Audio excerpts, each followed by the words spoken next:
Welcome to Pro Practice, your guide to piano mastery. I'm Josh Wright, and today's episode is based on the Fantasy Dance by Robert Schumann. This comes from Albumblätter, Op.124, a collection of previously written pieces that were unpublished from earlier in his career. A little bit about this before we jump into the tutorial. He published this after the success of Album for the Young, Opus 68, which he had written for his three daughters, published in 1848. And he had mixed feelings about a lot of these pieces, and he was going to call them chaff, and his publisher put an end to that.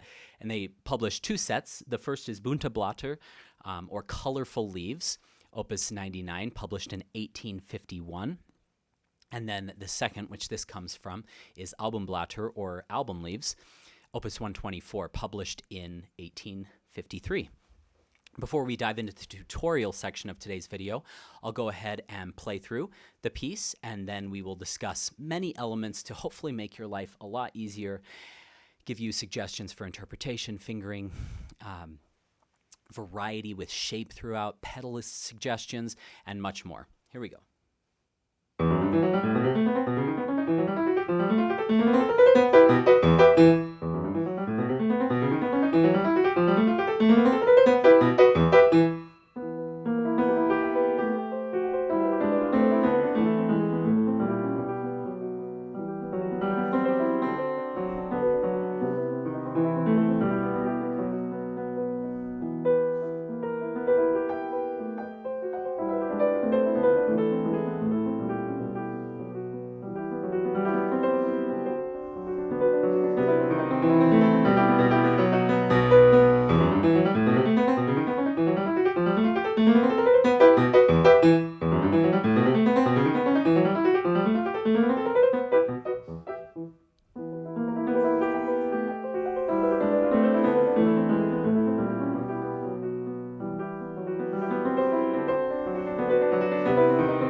Okay, this is a great piece. I love giving this piece to students for many reasons, because you might be thinking, okay, Josh covered the four Chopin Scherzi last year and the Bach Busoni Chaconne and these big giants in the piano repertoire. What's he doing with this random piece from Albumblätter by Schumann, who even had mixed feelings about this set?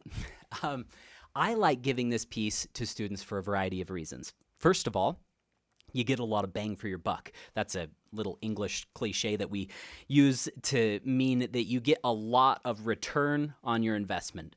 Basically, it's not as hard as it sounds to audiences. It's a big crowd pleaser. People love it. There's a lot going on. There's a lot of contrast in the piece. I personally like giving this to students because it's a great introduction to Schumann's bigger works. I've played the Schumann Sonata No. 2.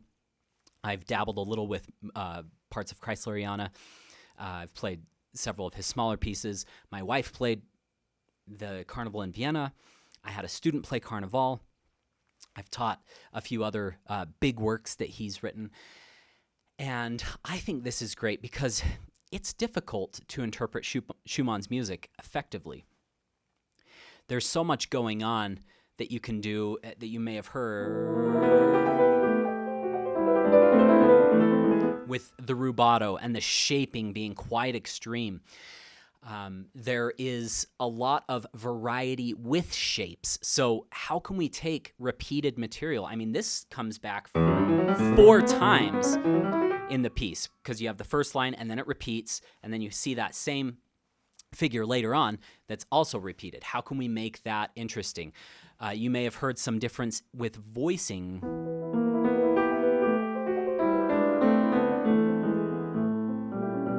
And the second time through.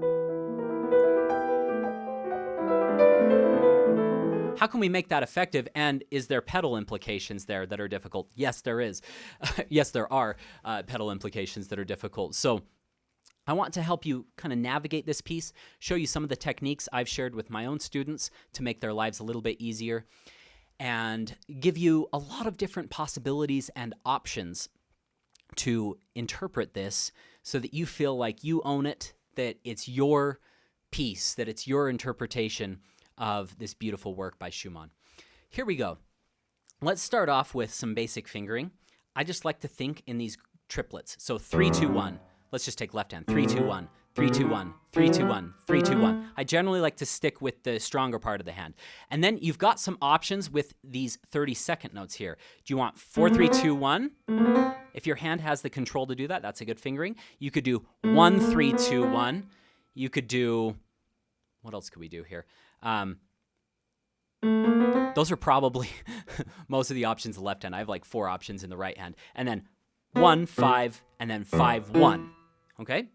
Right hand, 1, 2, 3, going up, and then you've got a few options here. So you've got 1, 2, 3, 4.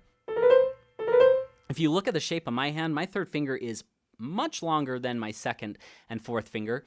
Most people have that same anatomy. Some people are very lucky in terms of piano playing, and their fingers are almost all the same length. That would be very helpful.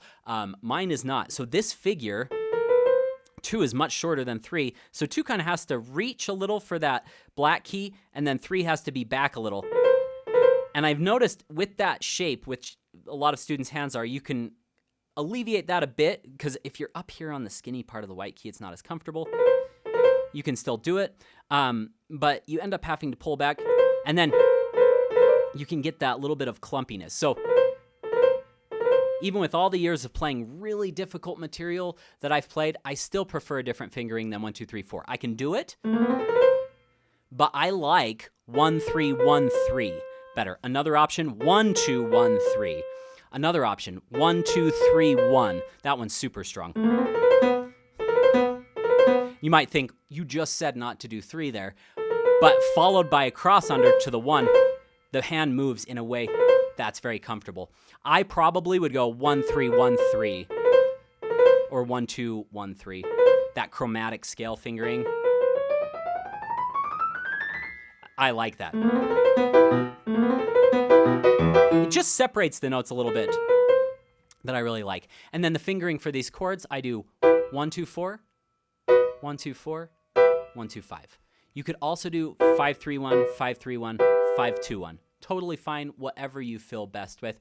If you have a hard time jumping from chord to chord, I have a little exercise that I like to give my students. Just write in your fingering, so 4, 2, 1, 4, 2, 1, 5, 2, 1, if that's the fingering you like, and do just the bottom notes. 1, 1, 1, and then just the middle notes. 2, 2, 2, and then just the tops. 4, 4, 5, and then just the bottom 2, and then just the top 2, and then just the outside notes, so the 4 and the 1.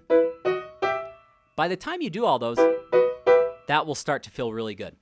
One of the other big reasons I love giving this piece is what we're going to talk about next, is evenness between the hands.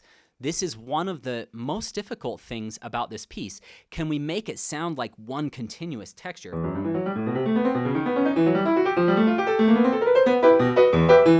Versus clump, clump, clump, clump, and especially when you get these, a lot of students will do stuff like that. Don't do that.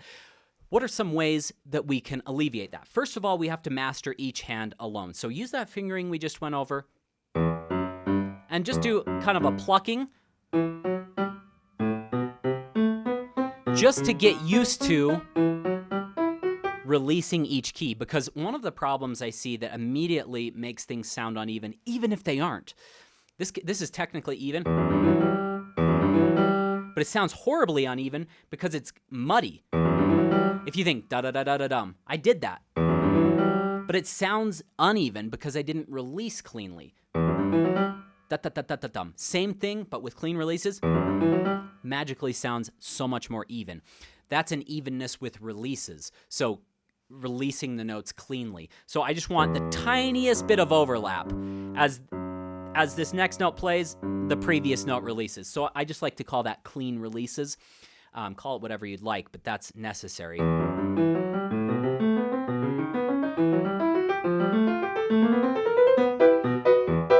Okay, starting to put that together, increasing the tempo. What can we do? So master each one evenly with clean releases on its own. Listen for ta-ta-tam, pa-pa-pam. Okay, then you can start putting them together in more creative ways. So let's do groups of 6.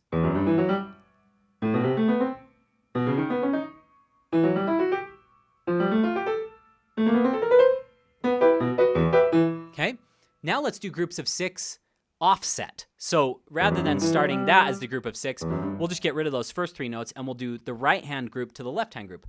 And I'm listening da da da da da dum, ba ba ba ba ba bum, not blah blah. We don't want that. And then next group. That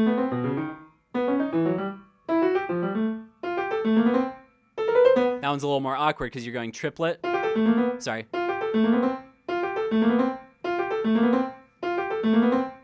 So you got, oh, here's another left-hand option. I knew there was another one. 4 3 2 1, 1 3 2 1, 3 2 1 2. That would be the other one. Those are mostly what I'd stick with there. Okay, getting back to this. Okay, and then you can just do this as its own group. Okay? You can also do an overlapping grouping exercise, which means that rather than just doing 2 groups and stopping, you always end on the first note of the next group. That's very helpful to make things a little bit more fluid. So,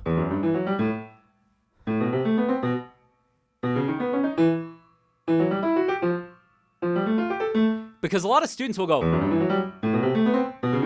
and they'll have these artificial gaps between their groups of 6. Even when they do this, they might even offset it if they practice too much of the offset. Always overlapping to the next note is a good idea. I gave you those first initial ones not with the overlap just to get you primed for the overlapping. I think the overlapping is always a better idea. So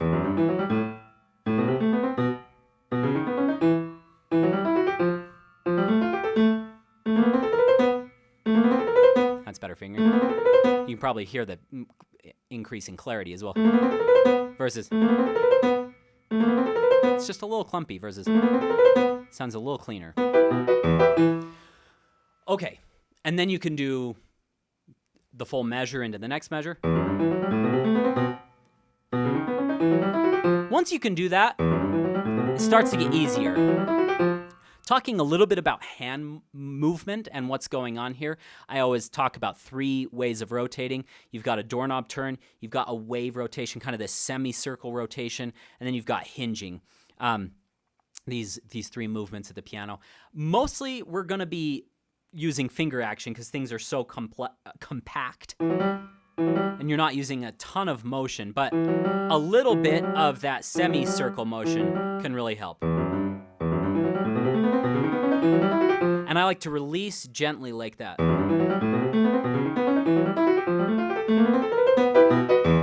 Okay, with shape now, maybe do a diminuendo through the first, or stay big on the first bar, diminuendo through the second, crescendo through the third, be strong on the fourth. That's the way I like to interpret the first time through.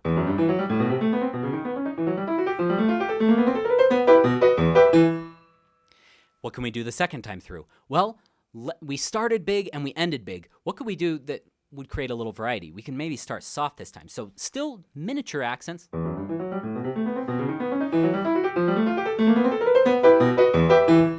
And just one big crescendo, excuse me.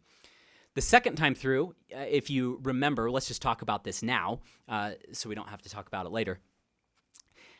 While we're on this, I would probably do the same interpretation I did the first time through when it comes after this middle section. I would start big, do a diminuendo, crescendo, but then we have another repeat. What could we do differently? The first time on the repeat, we just did a long crescendo. Why don't we do a long diminuendo this time? So start big.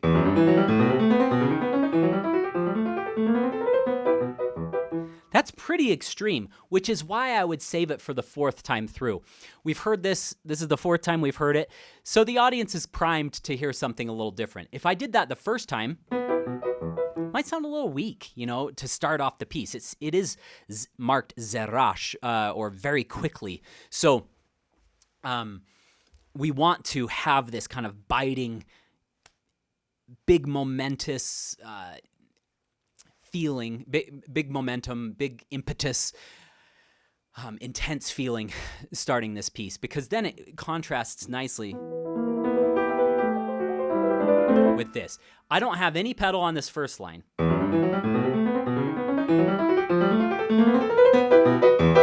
This next line is a masterclass in good pedaling. Okay, so that covers the lively linear parts of the piece. This next part